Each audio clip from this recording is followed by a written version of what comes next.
eighth graders. Today we are starting on page 72. That is lesson 1.8, roots. Haha. And we're not talking about tree roots. We're talking about square roots and cubed roots today. So, particularly square roots.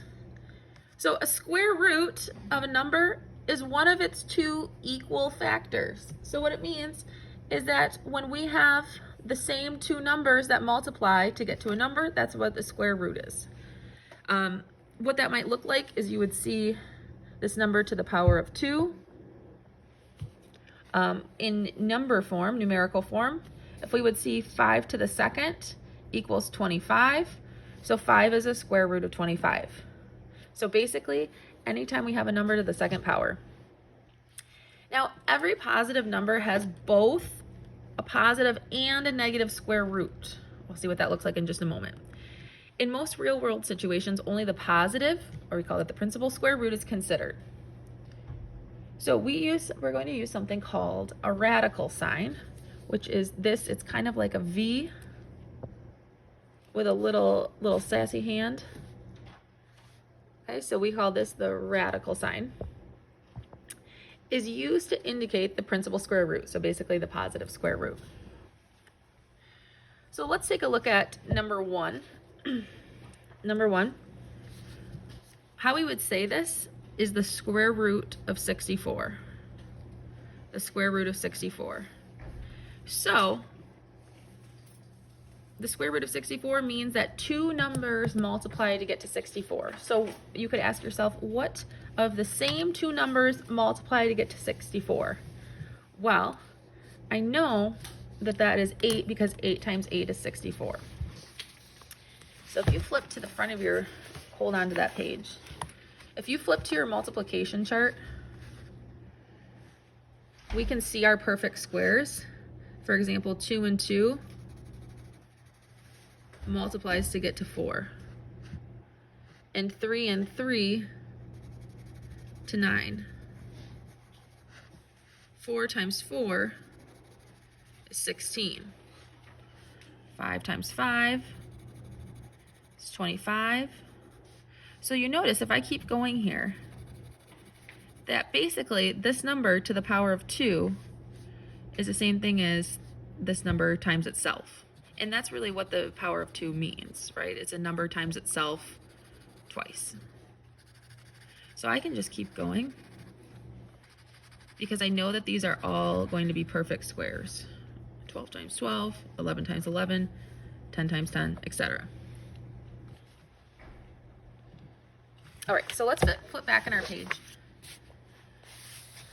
to number 1. So we could see 8 times 8 is 64.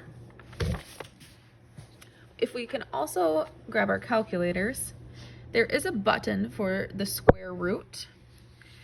And there's actually, I'll show you this one in a minute, but this is actually your button for finding the perfect squares.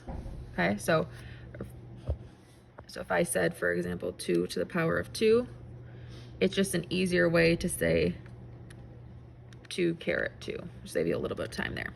So that button right there has two purposes. So if you press this button, it will put it to the second power. See how you have a different color up there? So I'm going to press the second button and press that. And now I can type in my 64. And I can see that it's 8. So it pops up with that radical sign. All right, let's look at example 2. So example 2 has a plus and a minus there, a positive and a negative. So the positive and negative square root of 1.21. Okay, 1.21. So what two numbers multiply to get to that? Well, 1. I get 1.1, and it is either positive or negative 1.1 because I could multiply positive times a negative and get a negative, a positive times a positive and get a positive, or a negative times a negative and get a positive. So since there's multiple different ways I could get that, either that to be positive or negative, we would write the answer as either positive or negative. All right, let's look at example 3.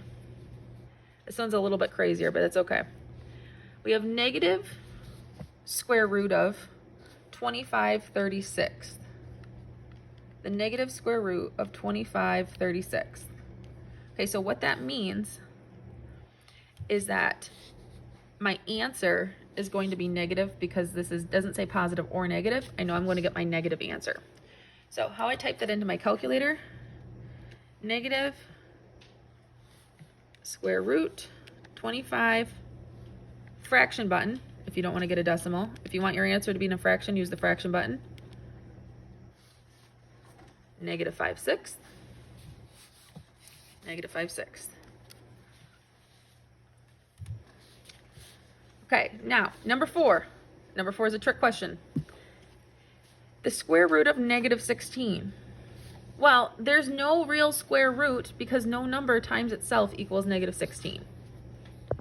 Okay, if you look on your multiplication chart, we don't go into the negatives. Okay, because a negative times a negative is a positive. So there's no way for us to get negative 16, the square root of negative 16, because no number times itself will equal negative 16. All right, so go ahead and try some of these on your own. A, B, C, and D. Now remember, because B has a positive and a negative, your answer is going to be positive or negative. And I can even help you out with C. Since you have a negative on the outside, your answer is going to have a negative. All right, so go ahead and try A, B, C, and D. When you're done, stop and raise your hand.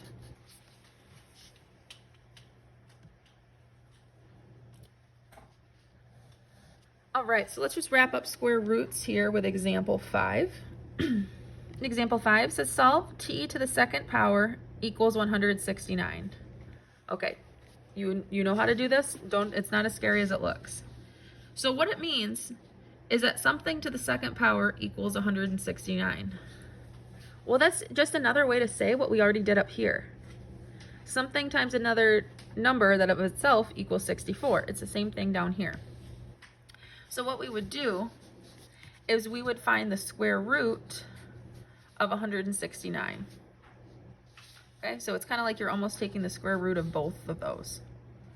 So if I find the square root of 169, oops, 169 equals 13. Okay, so it could be positive 13, it could be negative 13. So my answer here would be positive or negative 13. All right, go ahead and try E on your own. Just E, don't worry about F and G. And when you're done, please raise your hand. Good luck, 8th graders.